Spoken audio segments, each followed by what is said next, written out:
Welcome to the Unlist. Title of the video really speaks for the video itself. Woody perfumes, woody fragrances.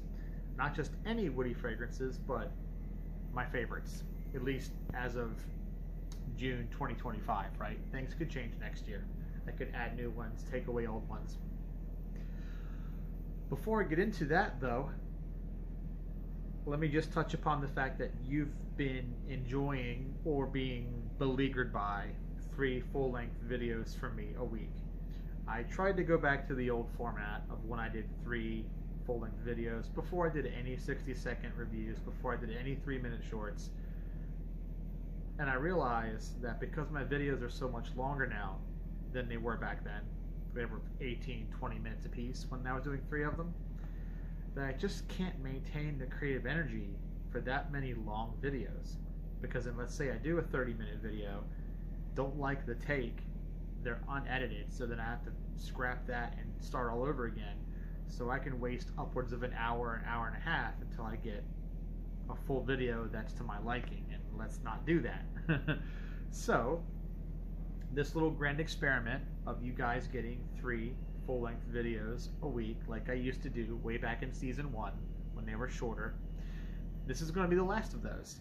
And starting the week after this video goes up, I will drop back down to 2 full-length videos and then just have more shorts and more 60-second reviews scattered between. So hopefully you've enjoyed this extra burst of full-length videos I've been doing, but I don't think it works with the videos being this long. So just for my own sake, time and energy, more time to myself, more time to writing written reviews, which are my real bread and butter, right? The written reviews. I'm going to knock it back down to 2. As of when this video goes up, this will be the last of the 3 video week cycles. Anyways, woody perfumes. What I mean by woody perfumes is fragrances where wood is the subject, not just there is a wood component to the overall fragrance. So this could include some citrus aromatic chypres that go heavy on the wood notes. This could include woody ambers that go heavy on the wood notes. And it could also include fragrances that are just some other tangent of a genre, but for whatever reason, wood becomes the largest part of the fragrance. So there really isn't such a thing as a wood subject fragrance, like there is a chypre, a fougere, a gourmand, aquatic. But many fragrances out there, whatever genre they fall into, whatever compositional style they are, the wood ends up being the bulk of the scent. And those are the scents I want to talk about, and I want to mention my favorites. So let's start it off with one that's actually fairly recent and is still being made, since, you know, my collection being as it is, half of everything I talk about is discontinued. And I'm not like some of these other YouTube clowns or people on Fragrantica that write articles that like to trump up vintages and worship them and praise them and speak in tongues like we're at some kind of Pentecostal church, writhing on the floor, you know, convulsing like I'm full of the Holy Ghost of oak moss. I don't do that shit. So I give it to you straight. Not everything that glitters is gold. Not everything that is vintage is a masterpiece. Not everything that is discontinued is something that you can't live without. Okay? So, with that out of the way, let's get started.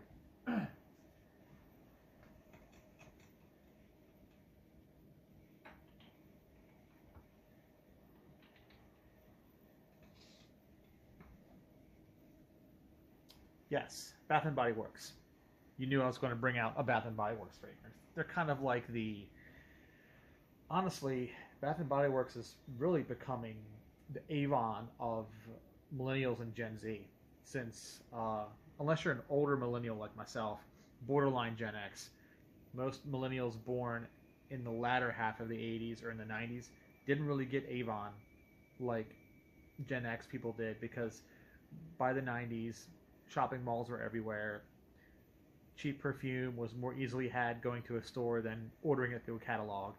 A lot of Avon ladies stopped really existing. They became people with brick and mortar businesses who sold Avon on the side. Like I've mentioned in other videos, out of barbershops, out of salon supply stores, hardware stores even, where the wife of the guy who runs the store puts the Avon under the counter. You see it in the show Stranger Things, where Will's mom, who runs that general store, if you look very carefully, if you've got a keen eye, you'll see under the glass counters where she's ringing up customers, there are Avon bottles. That wasn't just some stylistic choice by the people who wrote the show, the Duffy brothers. That was really how it was. There were a lot of general stores like that where the owner had Avon stocked, because Avon doesn't care what you do once you order it. If you purchase it ahead of time and stick it in your brick and mortar store, it's already bought and paid for. They don't care. It's your responsibility now to sell it. Once you've bought it from them, it's basically yours.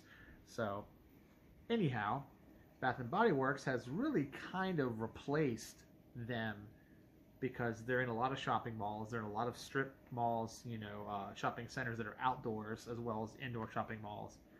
And they have a website, and they get a lot of online traffic too. So this is probably one of the better Bath & Body Works fragrances. Now this is the newest bottle, where it says the men's shop on it. The older ones didn't say that. You may have the previous generation where it just says Bourbon by Bath & Body Works, and this doesn't exist. And there's also one generation older, okay, there's one further back, and that one has rounded corners and clear glass. I'll show you what it looks like.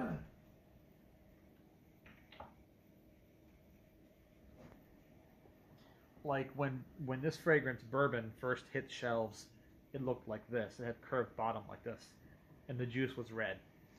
This is Canyon, by the way. This is like a limited edition thing that is not to be confused with the original Canyon that Bath & Body Works made in the 90s. It's a different one. And then most people will have bottles that look like this. My mahogany teakwood looks like this. But yeah, this is the newest one. So they have men on them now. But this fragrance is really, really funny, because it's called Bourbon, but it doesn't smell like bourbon. And a lot of people, especially in Fragrantica, which, for me is like hell on earth, I don't go there. But at least I don't have an account there. I go there as an anonymous person, hiding behind ad blockers, but I don't go there to talk to the population there. That's like stepping into an adult daycare romper room. I don't go there. But a lot of the folks there give confused expression, like, because they smell this and they expect a boozy gourmand fragrance, and they don't get one. What they get instead is a sort of like early 2000s, mid 2000s spicy, woody, amber sort of thing. So if you remember things from Avon, like Passion Dance for him, or Friction for Men, or you remember some other things that were around that time, like Kenneth Cole RSVP would be one. There's just a Spark for Men by Liz Claiborne, but not sweet as that. But just that whole like micro genre of spicy, woody fragrances, where pepper and cinnamon and just hotter kind of spices, pimento and stuff like that, played a larger role in the fragrance. They didn't really last for a long time. They didn't escape the 2000s. Once Spice Bomb came out, it was over. Spice Bomb kind of put a big exclamation point on that genre, and now anything in that vein is more like Spice Bomb.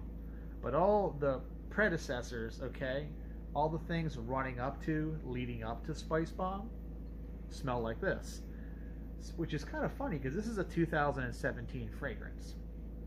This came out a couple years after Mahogany Teakwood, which is like my favorite one from them, and it just smells like it should be at least 10 years older than it is. This smells like a 2000s era, and it's got big, fat, woody notes, which is why it's in this video, right? I've taken this long to get here. I take the scenic route, right, to my destination. But you're in for 10 minutes now. You get the payoff of Bourbon is a very woody fragrance, a very woody fragrance. And if you're someone who likes that just big, I'm wearing it now, right now, that big slug of peppery wood with a very unsweet, okay, amber. This is technically a woody amber, but it's not a sweet woody amber, okay? So it's not going to smell like a lot of the modern stuff you have out there nowadays, right? Stuff like Stronger With You and all that crap. Those are all really sweet, tonka heavy woody ambers. Spice Bomb Extreme would be another one. This is a much drier, more on the wood side of woody amber, and the amber is also very dry too. And if you want just a big old, you know, pile of wood in the corner, or like maybe the barrel of the bourbon, but not the liquid inside, like the oak itself, this is a good fragrance for you. And you can get it in body wash, you can get it in deodorant, you can get it in lotion, all the different fun things that Bath and Body Works has. You can get this in, and I think bourbon even has a candle, so you can get a home fragrance that has that same woody, peppery smell. It's pretty nice. Now another one for you that's, it's older, but it's still made. It's not discontinued. You can still get new bottles of it. Is this guy right here. Good old Cacharel Pour L'Homme from 1981. This is in the class of 81, alongside Koros, Antaeus, Stetson, Oscar de la Renta, Pour Louis, things like that. Those are all class of 81 fragrances, as I dub them, and this is in that class too.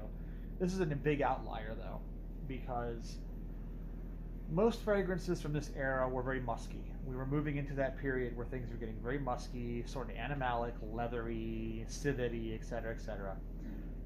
This takes a much older, more genteel, sort of mid-century approach, where it's much more citrus and wood. I've talked about this many times. Alberto Morillas, one of the more poignant things he said, love his perfumes or hate his perfumes. One of the more poignant things Alberto Morillas has said in interviews is that all men's fragrances inevitably trace back to citrus and wood. Citrus and wood, the two big things men seem to loved for centuries, going back hundreds of years. Citrus and wood. The first eau de colognes, citrus and wood. 2025, Sauvage really can be broken down as well to citrus and wood. They all can. That's just like, it's like the lowest common denominator, citrus and wood. So this fragrance really focuses on that. And you get a cedar wood note in this, and the cedar wood is paired with nutmeg.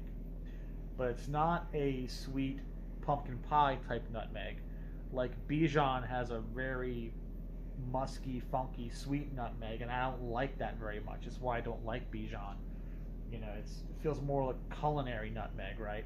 This is a very dry, bone dry sort of nutmeg fragrance. And again, if you like a bright, dry bergamot and a nice big fat cedarwood note, and you're okay with that big dry nutmeg being all up in its business, then Cacharel Pour L'Homme is for you. If you want to go down the vintage rabbit hole and get the ones that have the little ducks or whatever on the front, you can do that. I'm not going to stop you. I don't think it's necessary. Yeah, you might get a little bit more oak moss in the base and a little bit more what I call fatness. The vintage fragrances have more fatness to them. The modern versions are a little leaner usually, but beyond that, it's not a deal breaker if you get a modern one, because the point of this is it really boils down to the cedarwood and the nutmeg. That's the big thing you buy this for. Now, another one that's not discontinued that you can buy. A little more expensive, granted, but it's part of the Fath's Essentials line, and this one is called Velour Boise. And Velour Boise is composed by Luca Maffei, and Luca Maffei is the same guy who did my other favorite modern Jacques Fath, the L'Odin, that triple dose of vetiver that I love. It's got like literally vetiver on top of vetiver on top of vetiver with patchouli and ginger. It's just chef's kiss. I love it. But he also made this one. And not a lot of people, but a good amount of people do talk about Le Loden, which I've already shown that bottle. A good amount of folks do talk about Le Loden, but they don't really talk about this one. It's a shame.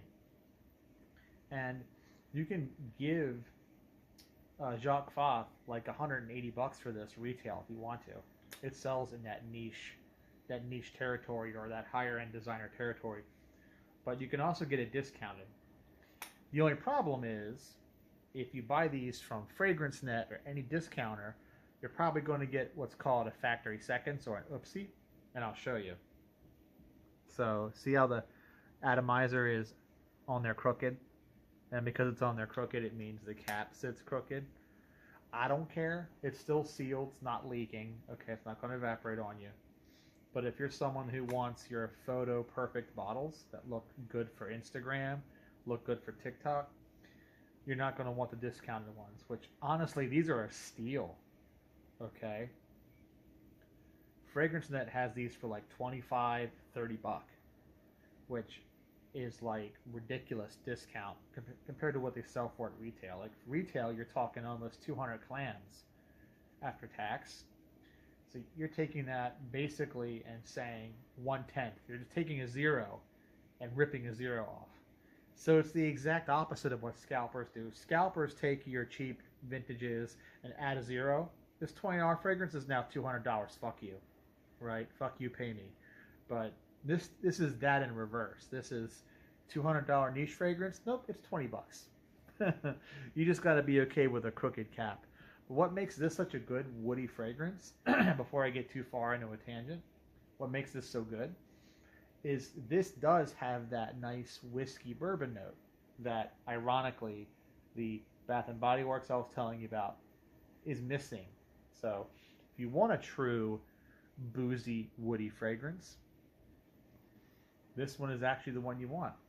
And it's got a nice sort of like a faux ambergris musk in here as well, which has got a bit of that salty kind of oceanic undercurrent, breathy undercurrent. So you're going to get that nice funky ambergris underneath, and you're going to get some nice wood notes. They're kind of nondescript. It's just wood, but you'll get it when you smell it.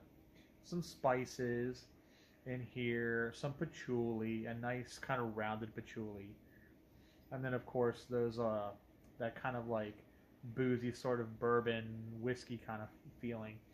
It's a very, very nice fragrance, and you wouldn't think you could wear this in hot weather, but I just did, and it works fine in hot weather. This is one of those few spicy, woody fragrances that you can get by if it's warm outside. I mean, maybe not on like 100 degree or 30 some degrees Celsius if you're metric, but you wouldn't want to wear it on a scorching day. But on a warm day, on your like average summer day, barring like living somewhere tropical, like South Africa or like India or something, but anywhere that's not tropical, you can pull this off on a summer day. Now we're going to head into some things that are not made anymore. So here we go. This one is an Avon fragrance because of course it is. Of course, you know I got to bring the Avon. I always got to bring the Avon. This was a this fragrance was a collab with a designer. So, oh, by the way, that Jacques Fath was 2018, so it's also very recent. Bourbon 2017, that's 2018. The only old fragrance I've mentioned so far is the Cacharel, that's 81. This came out in 2010, so it's 15 years ago now. Same year that Aventus came out, right? And Bleu de Chanel. Yeah. So this was created with Herve Leger, and Herve Leger is a designer who, like many designers that wanted to break into fragrances, but didn't want to build out their own infrastructure, didn't want to really mess with any of that stuff internally, They didn't want to directly go to IFF or directly go to Javad in it. And they didn't want to create their own cosmetics arm. That's what it was. Didn't want to create their own cosmetics arm. So they went to Avon. A lot of designers will do that. Will go to Avon when they want to launch a fragrance, and Avon handles all the back end, and they get to put their name on the bottle. They don't do it nowadays so much because Avon is not really as visible now as it was, even 15 years ago. Even 2010, which is real late in the game, Avon still had more presence in the United States than they do now. Now they're mostly in Brazil and Eastern Europe, like Poland, Russia, places like that. Market presence for Avon in the U.S. is barely existent, which is unfortunate. Someone like me that loves the brand, right? But when they concocted this in 2010, it's another really woody, spicy, patchouli is noticeable. This one is not going to be summer friendly as much as the Velour Boise is. This one's more of a fall fragrance because it's got a roasty, toasty, kind of smoky element to it. And you're going to smell it, and it's going to feel like a fireplace. It's going to feel kind of more along those lines, but still very, very woody. And the brown juice, the patchouli, the wood notes, the spices, it just has that very cozy sort of Thomas Kincaid painting kind of feeling with this. You could dress it up, black tie if you want to, blazer. It'll work well in that situation. Now, another very woody fragrance. You guys are going to laugh at me, but this is no joke. This good old-fashioned Acqua di Selva by Visconti di Madrone. Another one that's still available. This came out in 1947. You still make this. This is pine. Pine. But unlike Pinot Silvestre, which I'm not putting in this video, Pinot Silvestre is kind of a caricature of pine, which is why it gets called the Christmas tree fragrance and all of that. This is more balanced. This has got more herbs, more citrus. This has got more noticeable oak moss. So the oak moss combined with the pine and the herbs feels more lucid in my mind. It feels more like a fougere fragrance that's trying to smell like the woods. And that's important because, like I said, the Pinot Silvestre, which is not getting shown on camera, that's like a comic strip version of a pine fragrance, which is why it gets made fun of by a lot of people. Now, I understand if you like it. I like it too, but it is what it is. This is the much more fine, finesse, balanced, and just better version of that kind of profile. And it's older. Pinot Silvestre came out in 55. This came out in 47. So they got this right. And cheap as chips. You can buy it anywhere. And if you're a wet shaver, you can get the aftershave too. Although the aftershave is hilariously not called Acqua di Selva. The aftershave is just literally just called aftershave. So you got to look up Visconti di Madrone aftershave lotion, and trust me, it's Acqua di Selva just without the name on the bottle. You can use them both, and they work great.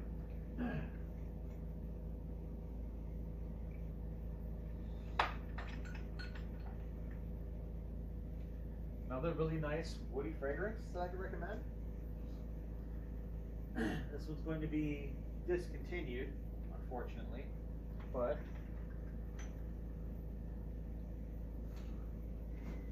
Arden for Men Sandalwood from 1957. This is not a 57 bottle though, but this is a very artistic approach to sandalwood because, and people actually get a little upset at this fragrance because they expect Mysore, like liquid Mysore, when they smell this, and they don't get it. Instead, they get lavender, bergamot, they get sage, oak moss, they get a lot of chypre elements, basically, compressed around the sandalwood note.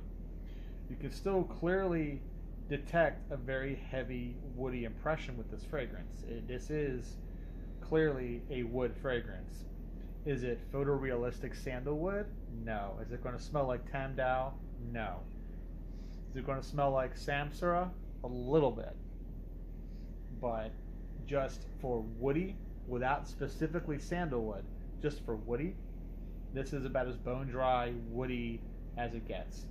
You know, you're going to smell this, you're going to feel like the teacher in shop class when you wear this. It's a bit rounder, a bit smoother because of the musk and the lavender. Has that very discreet, gentlemanly 1950s thing because that's when this came out.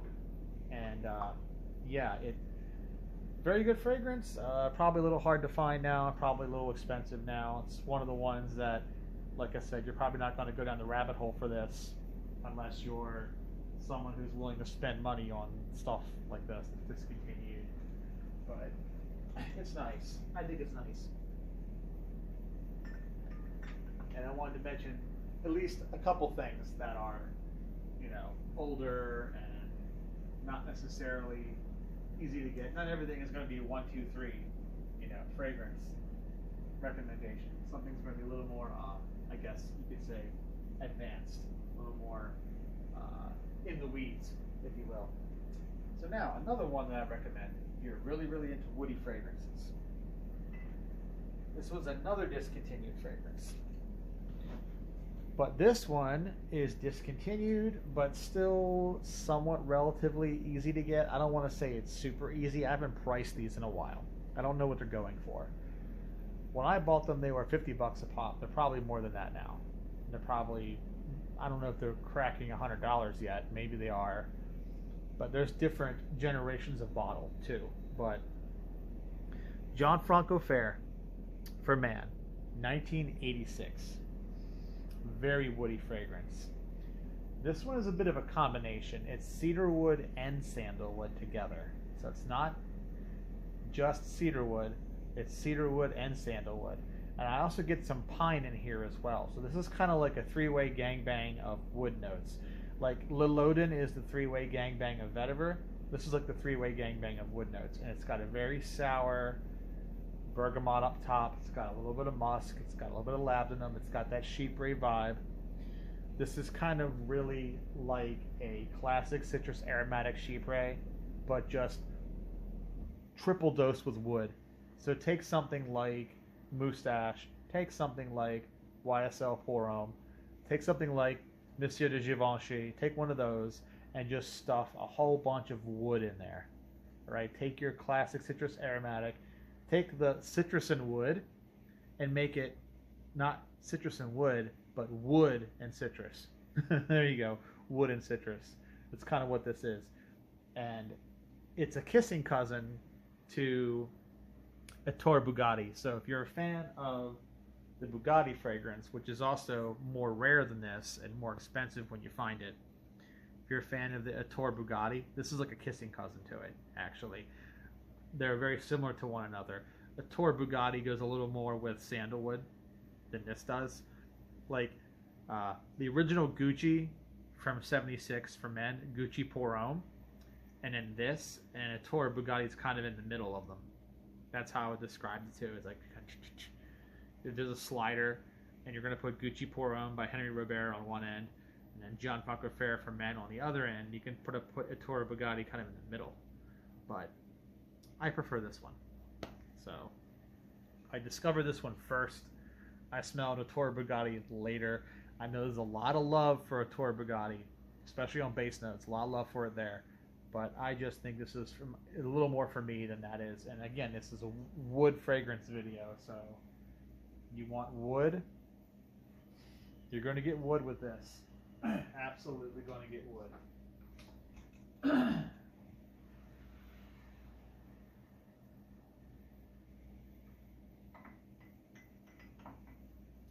And we are getting close to the end. So I'm going to break out this Cacharel. Another one that's kind of woody. This one is interesting because, again, it doesn't advertise itself as a woody fragrance. It advertises itself as cedarwood No, I'm sorry. Scratch that. It advertises itself as vetiver and hazelnut. The two big starring materials in this fragrance are vetiver and hazelnut. But honestly, it's really more of a woody fragrance to me because you get the vetiver, yes, and you get the hazelnut, yes, and a little slight caramelized kind of thing going on. But once it all settles down, you get that big fat wood note, and that's kind of what you smell. It's good, but the name is a bit of a challenge to say. A Men Kamja, I guess. Bit of a tongue twister, and availability is a little tough in the United States, but discounters do carry it sometimes, and it's refillable. So if you're someone that's going to go ham on it, you can buy refills. But yeah, it's Un Memoir Kamja is pretty good. Pretty good. I like it. And it's a woody fragrance, which is the whole point of this video, right? We're talking about woody stuff. And to cap it off, last but not least, let's talk about a fragrance that I think most of you are going to already be familiar with, but it's one of those things where it's like, if I don't mention it, I'm going to feel stupid.